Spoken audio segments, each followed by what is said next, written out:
Hi, my name is Lori Alexander, and I teach biblical womanhood, which offends many. I'm sure it does, but if there's one thing that I've learned in my 27 years on this earth, it's that something being offensive doesn't make it true, contrary to what a lot of conservative Christians seem to think. So, today we're going to be tackling Lori Alexander, otherwise known as the Transformed Wife. But first, an intro.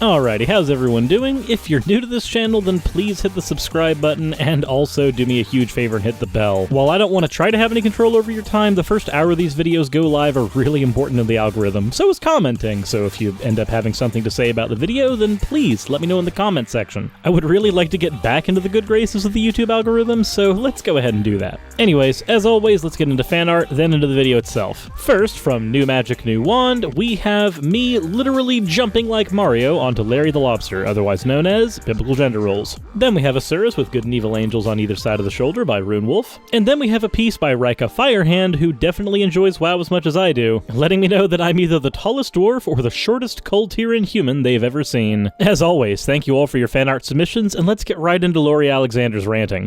But many women today are extremely offended by biblical womanhood. I would say actually most. Well, let's see here. Some of the tenets of biblical womanhood include being able to be owned in a concubine, somebody being able to pay 50 shekels of silver in case they rape you. Basically, women are treated as property in the Bible. So, yeah, no, I can see why some people would find that offensive. When they've been taught from the time they were young that their purpose in life was to get an education, go to college, and get a career. And that's not what they've been taught isn't combated in the churches at all. Most parents save up their money from the time they're little to send their little girls to school. Well, funny coincidence, it turns out that when you let people get an education, they can choose whether or not they want to pursue religious doctrine, as you're saying, or whether they want to choose their career. But you have to have the education in order to have that opportunity at all. If you deny yourself an education, then you usually lose the opportunity for a career, whereas the opportunity to be a biblical servant is literally always there. You just have to grab a misogynist from the church pews and you'll be all set. Also, realistically, most households nowadays require there to be multiple incomes in order to stay stable, especially if you're going to have two people in it, and most certainly if you're planning on ever owning a home. If you really want women to be able to stay at home and be barefoot and pregnant all the time, then I suggest you set your sights on a different enemy, probably capitalism. A lot of them are from divorced homes or mothers who are working all the time, so they are raised in daycare and school systems. So when they happen upon my blog and my teaching, it's like, what? This is crazy. This is lies. This can't be true, you know? I mean, I'm sure that gut reaction's probably there, and I'm sure it's actually pretty freaking valid. But again, if your issue is women having to spend more time in the workforce and therefore not having time for their kids, might I suggest perhaps just a little bit of proletariat revolution, just a little bit, tiny bit of proletariat revolution just might help shape the world into something that more resembles what you want. Because unfortunately, as the cost of living keeps on going up and the minimum wage keeps on maintaining exactly where it is and not rising with inflation rates, the likelihood of your ideal scenario being achievable by most women in the United States is going to shrink further and further from reality. So here's my suggestion. If this is really the reality that you want to strive for, then do us all a favor and do what Jesus would do. Tip over the tables of the money changers and scream, "Not in my Father's house." Bonus points if you bring a whip. Especially these women who are deeply in debt from school debt, have really high-powered careers, and are kind of trapped. You know, doctors I know have shared with me how they regret the path that they've taken because they can't be home with their children, even if they have to work 2 or 3 days a week. It's time consuming, it's time away from their children, and they don't like it. Boy, wouldn't it be great if their basic needs could be met through a system other than wage slavery? Could potentially solve that problem they're having, wouldn't it? No, it's the individual people who made mistakes, not the individual people who set up a systemic, okay, I'm done. I'm just trying to do an atheist video and it's turning into a freaking leftist one. I am sorry, guys. It just comes up so often that problems that we get from Christians and nationalists and all kinds of other people can literally be answered by fixing our broken economic system. Also, if I can just be an asshole for a second here, can I point out 2 problems with the women regretting not being able to be with their child when they're a doctor? One, as much as I sympathize with those woes, I'm much more thankful that they were able to put my lung back in. And I'm sure thousands of other people dying on hospital beds are too. Though they wouldn't be dying on hospital beds quite as much if the capitalistic system we're living— oh my god, it just keeps happening. I'm sorry. You know what, if you just voted Bernie or something, that probably would solve some of these issues. Anyway, continuing on, the other problem here is if we don't actually reform our economic system to where basic needs can be met by methods other than wage slavery, then one of the 2 people in the household is going to have to be the wage slave. And if your argument's going to basically boil down to wanting the man to be the wage slave so that the woman can be free, I'm going to go ahead and accuse you of misandry. Because at the end of the day, I am more than my wallet. And if I have kids, I would like to spend time with them too. It's almost as if divvying up the labor between me and a potential spouse, if we had a potential child, would be the best way to make sure that we both get to spend time with the kid, as opposed to forcing all of the wage slavery on one person. Again, this is even if we're living in an ideal enough scenario where we can divvy up labor like that, and we don't end up both having to work 80-hour weeks just to keep food on the table and keep the bills paid. But, you know, yada yada yada, economic reform, all that other fun stuff. Let's continue. And they feel trapped. And so when women see what I teach, I think it's a conviction. It's like, wait a second. I've been taught completely opposite of what you're teaching me. Completely opposite. In fact, one woman wrote on my Facebook page the other day, "You must live a very sad and lonely life." And my husband saw that and jumped in. Her life is far from sad and lonely. In fact, she's the most joyful woman I know. You know, I have grandkids and family and friends. I'm far from being sad or lonely. So this is going to sound like a bit of a personal jab, and it's not meant to be. This is actually more of a jab at myself. But usually when I tell people I'm fine and that I'm not sad and lonely, I actually am incredibly so. I'd rather not get into details on those things, but the fact of the matter is, shouting joyously about how you're not sad and lonely and the happiest person in the world on the internet isn't usually indicative of the fact that you are or aren't. In fact, my joy comes from knowing who I am in Christ. And the joy of the Lord is my strength.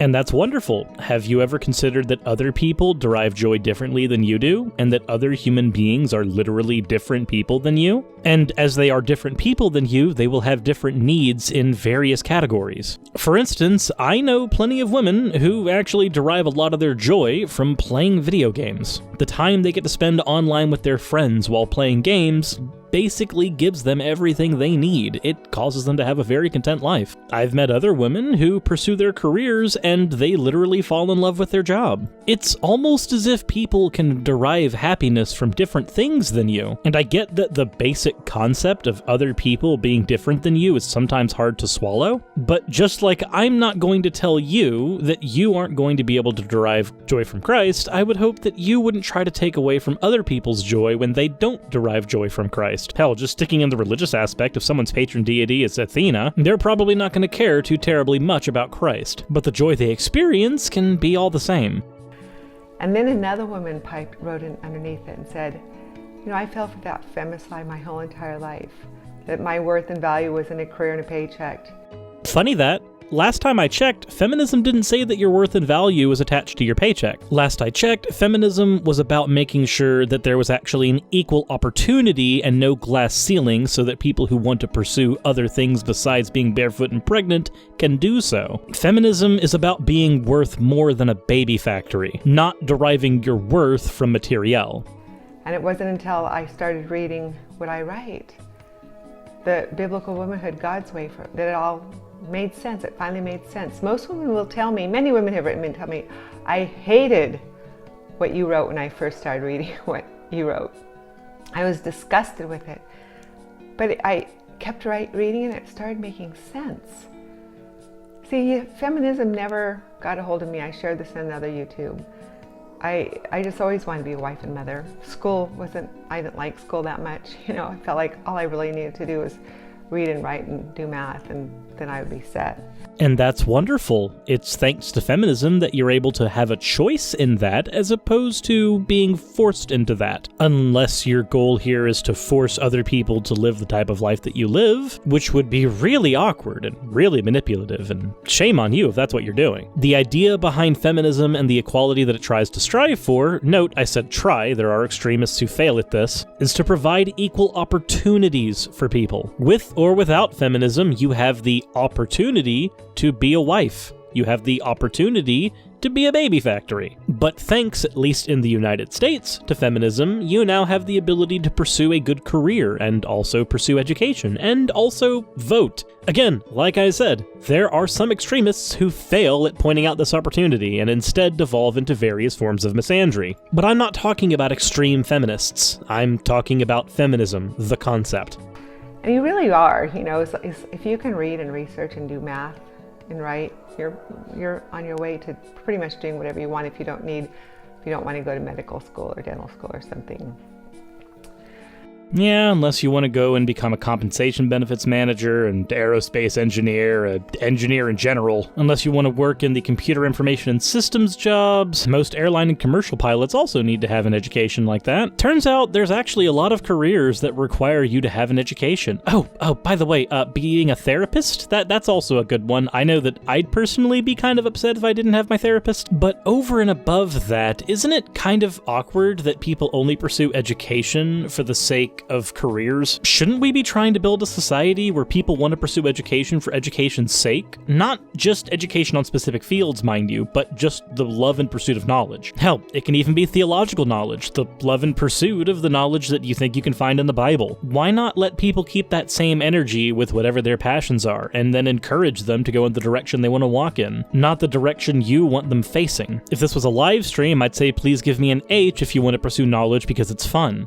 So anyway, this woman said that now, she was lied to by the feminist movement, and now she's living a biblical womanhood lifestyle. And she said, and in this lifestyle is freedom. So the whole idea that shackling yourself to something is a type of freedom has always confused me. I think people confuse freedom with happiness. So for instance, if somebody found that pursuing a career, especially a career that they were pushed into, didn't actually make them happy, and that being a parent and raising children made them happy, they would feel trapped in the former but free in the latter. But just like if you're in a religious household with a wife who abuses you, and suddenly you do something stupid, and you land in prison for a year, but you find a group of people around you who actually accept you for who you are and don't try to oppress or abuse you, I know it's rare, but it's happened, you may feel more free in a literal jail cell than you did actually free out and about in a house. And it's because our perception of freedom is deeply tied with our perception of happiness, and people confuse the two all the time. It sounds to me like this person was free in either case, but they didn't feel free because in the previous they felt trapped. In this case, I'm glad that this person pursued their happiness. I'm glad they're living a happier life now. But you do understand that if you're trying to preach that people need to pursue this life of biblical womanhood and barefoot pregnanting, that you're doing the exact thing that you're arguing the feminist movement shouldn't be doing. You're trying to set a path in front of a woman and try to argue your case that they must follow that path. This is no different than what Computing Forever has been doing. It's just his is layered in sophistry and yours seems to be layered in ignorance. Both takes are bad, though. Abundant freedom and joy. And the feminism is a lie. It's completely opposite of what God's will for woman is. Again, the base idea of feminism, that equality amongst genders, that isn't a lie. Yes, we should have equality amongst genders. If I decide to be a stay-at-home dad one day, and I live with somebody who wants to be a career mom, neither of us will be happy in the other's shoes. Those equal opportunities aren't a lie. God wants women to marry, bear children, guide the home. Then I always get, what about, single women or barren women? All women were made to nurture. So even single women will have animals to nurture. They'll find some way to nurture. Barren women can adopt or foster, take care of their nieces and nephews. There's always a way to nurture women, always, whether you're married or not. So even if you can't have children, you should desperately, axiomatically, find a way to raise a child. You're doing the same thing that you're arguing that the feminists are doing when they try to pursue careers. You're arguing that you should do everything in your power, regardless of circumstance, to pursue nurturing. This is no different than arguing that you should do everything in your power, regardless of circumstance, to pursue an education, even if it's not what you want, and even if you don't want to be liable with student debt your entire life. You are literally just being the monster you're trying to attack. I think he wants the majority of women to be married. I think it's a lot harder in our culture today because it's kind of frowned upon and kids are getting married later and later in life, so it's hard. It's actually kind of a good thing they're getting married later in life because it means that they have a firmer grasp on what they actually want, but I digress. But I still think it's his perfect will. It's not good for man to be alone, so God created a helpmeet for him. And so if you are young and you want to be married, live a godly life. Learn homemaking, cooking. Work mostly on your inner man. Work on being a kind, gentle, joyful person. That people will be able to see that from. This is what will attract guys the most. Is a joyful, content, and just gentle woman. I think that's, in the long run, that's what most men would want in a wife. That may be what your husband wants in a wife, but most men, I don't know if you're able to actually determine that metric. While for me personally, those things sound nice, I also want a partner who's willing to drive me forward, who's willing to challenge me and push me. At the end of the day, I am not the best person in the world, so I actually need to be with somebody who's willing to push me to be better. Not just better at my channel, not just better at playing video games, not better in any of those senses, but literally a better person.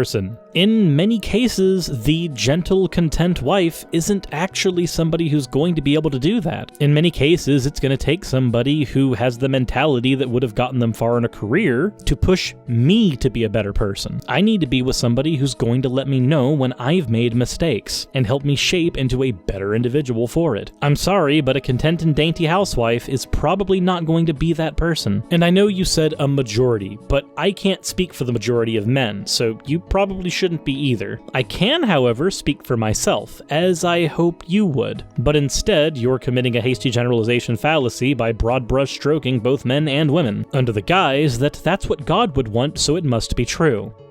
Someone who is joyful and content.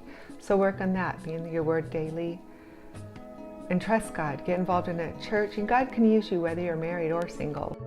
So you're saying that I want a Christian girl who goes to church and reads her Bible. Rip Vine. And my daughter-in-law was pregnant with a fourth. Your families like you need to be having babies, even though they're not even Christians.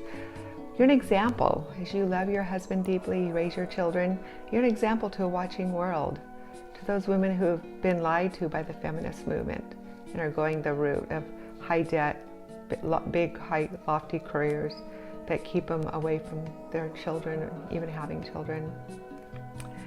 So plant seeds of truth wherever you can, because biblical womanhood is good. So in order to plant seeds of truth, you have to first be telling the truth, and I don't think during this entire spiel you actually did that. Or rather, hold on, let me rephrase. You told what you thought was the truth. I really think you believe everything you're saying, but truthfully speaking, I think the best thing to do with any individual is to let them choose their individual path forward, as long as that path forward isn't self-destructive. I can understand wanting to save people from a lifetime of dealing with student debt, but you end up backing yourself into a corner of trying to argue that men should pursue these things only, and therefore they need to be the ones that suffer through this. They need to be the ones unable to care for their children. You argue that feminism is lying, but your perception of feminism seems to be that it's so pro-woman and inegalitarian. Meanwhile, your stance is literally that. You're just arguing from a different side of the aisle. You're engaging in some really toxic projection. Every perceived problem that you label that feminism and the world has is one that you yourself exemplify. And I think maybe that truth is something that's a little hard to grapple with. But that's just my opinion. The other opinion I'd like to hear is the opinion of my viewers. You guys in the comment section,